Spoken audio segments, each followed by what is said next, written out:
క్రైస్తవులమైన మనము విశ్వాసాన్ని కాపాడుకోవడం, మంచి నడవడిక కలిగి ఉండటం అనేది ఒక నిరంతర ప్రక్రియ.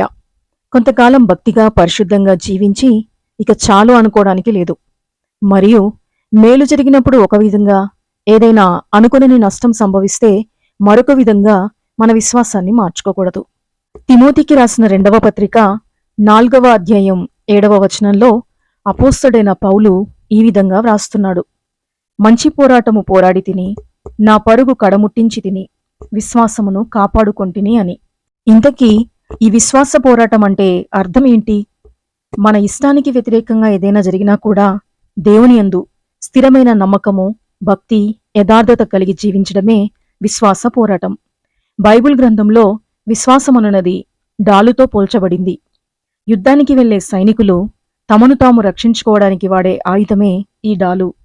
ఏ విధంగా సైనికులు డాలును ఉపయోగించి వారిని వారు రక్షించుకుంటారో, అదేవిధంగా ఈ లోకంలో జీవిస్తున్నప్పుడు లోకాశలకు వ్యతిరేకంగా పోరాడటం కోసం విశ్వాసమనే డాలును మనం ధరించుకోవాలి.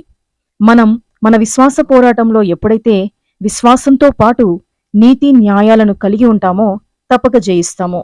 యోహాను రాసిన మొదటి పత్రిక 5వ అధ్యాయం 4వ వచనంలో దేవుని వాక్యం ఇలా వ్రాయబడి ఉంది: దేవుని మూలముగా పుట్టిన వారందరూ లోకమును జయించుదురు, లోకమును జయించిన విజయము మన విశ్వాసమే.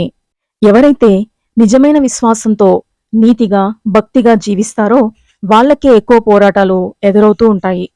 మనుషుల ముందు భక్తి నటించే వారికి మాత్రం ఏ పోరాటమూ ఉండదు. చాలామంది క్రైస్తవులు భక్తి కార్యక్రమాలు తూచా తప్పకుండా చేస్తూ ఉంటారు, కానీ దేవుని యందు విశ్వాసం మాత్రం ఉంచరు. ఏదో నామకార్థంగా వారి భక్తిని వారు ప్రదర్శిస్తూ ఉంటారు. ఇలాంటి వారు దైనందిన జీవితంలో దేవుని మీద ఆధారపడరు, ప్రార్థనలో గడపరు, వాక్యం చదవరు. పేరుకే క్రైస్తవులు గాని అన్యుల వల్లనే జీవిస్తారు. వీరిని నామకార్థ క్రైస్తవులని పిలుస్తాం కదా. ఎందుకంటే పుట్టుకతో ఎవరూ క్రైస్తవులు కారు.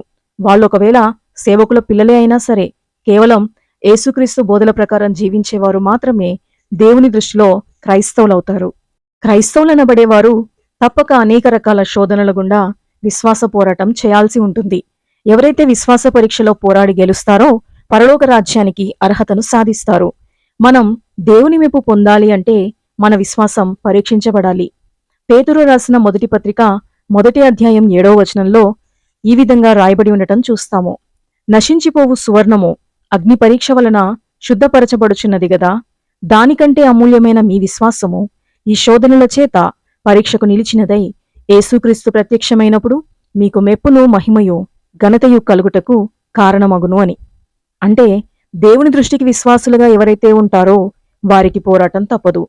పరీక్షకు నిలవడం కోసం శ్రమలను సహించక తప్పదు. అయితే దేవుడిచే అనుమతించబడిన పోరాటంలో మనం గెలిస్తే మెప్పును, మహిమయు, ఘనతయు మనకు కలుగుతుంది. కాబట్టి అపోస్తలుడైన పౌలు వలె మంచి పోరాటం పోరాడితే జీవకిరీటం మన సొంతమవుతుంది. మరి దేవుడిచ్చు బహుమానమైన ఆ జీవకిరీటం పొందడానికి విసుగు చెందక విశ్వాస జీవితంలో పోరాడి గెలుద్దామా? ప్రార్థన. ప్రియమైన నా పరలోక తండ్రి, ఈ లోక ఆశలకు లొంగక నా ఈ విశ్వాస పోరాటంలో తడబాటు లేకుండా ధైర్యముతో, నీతి నిజాయితీలతో నా విశ్వాసాన్ని కాపాడుకొనుటకు నీ చేత బలా నమ్మకమైన మంచి దాసుడా, మంచి దాసురాలా అని అనిపించుకున్నటకు కృపనిమ్మని నా ప్రభువును ప్రియ రక్షకుడునైన యేసుక్రీస్తు శక్తిగల నామంలో ప్రార్థిస్తున్నాను తండ్రి. ఆమేన్.